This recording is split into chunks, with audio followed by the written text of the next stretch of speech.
நம்ம ஊர்லயும் காதலுக்கு கோவில் கட்டியிருக்காங்க அப்படிங்கிற செய்தி உங்களுக்கு தெரியுமா? அதுவும் நம்ம உச்சி முகர்ந்து கொண்டாடக்கூடிய ஒரு மன்னன் தன்னுடைய காதலிக்காக இந்த கோவிலை கட்டினான் அப்படிங்கிறது ரொம்ப ஆச்சரியமான தகவல்ல. அந்த உச்சி முகர்ந்து கொண்டாடக்கூடிய மன்னன் யாரு அப்படின்னா, சமீப காலமா பயங்கர பரபரப்பா பேசப்பட்டு கொண்டிருக்கிற, தேடப்பட்டு கொண்டிருக்கிற கங்கை கொண்ட சோழபுரத்தை ஆண்ட ராஜேந்திர சோழன். ராஜேந்திர சோழனுடைய பட்டத்தரசிக்கு கூட இவ்வளவு முக்கியத்துவம் கொடுக்கல. ராஜேந்திர சோழனுடைய காதலிக்கு அவ்வளவு மரியாதை கிடைச்சிருக்கு. யாரு அப்படின்னு சொல்லி பாத்தீங்கன்னா, திருவாரூர்ல இருந்த ஒரு ஆடல் அரசியான பறவை நங்கையார்.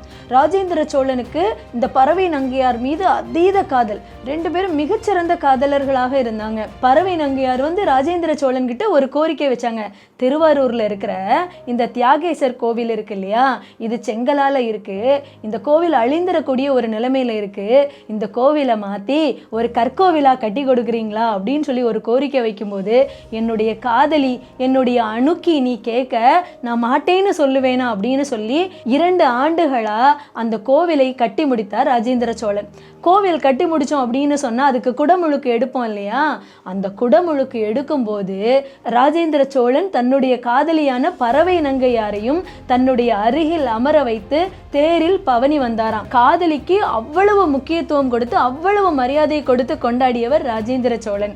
இன்னைக்கும் திருவாரூர்ல இருக்கிற அதே தியாகேசர் கோவில்ல ராஜேந்திர சோழனுக்கும் ராஜேந்திர சோழனுடைய காதலியான பறவை நங்கையாருக்கும் திருமேனி எடுத்து தினமும் வழிபாடு செய்யறதுக்காக நிறைய நிலங்களை தானம் செய்தார் ராஜேந்திர சோழனுடைய மகனான ராஜாதிராஜன். திருவாரூர் பக்கம் போனீங்க அப்படின்னு சொன்னா காதலுக்கு உதாரணமா இருக்கக்கூடிய இந்த திருமேனி சிலைகளையும் பார்த்துட்டு வாங்க. இனிமேல் தமிழ் காதலர்களுக்கு யாராவது உதாரணம் கேட்டாங்க அப்படின்னு சொன்னா ராஜேந்திர சோழனையும் பறவை நங்கையாரையும் நம்ம தாராளமா சொல்லலாம்.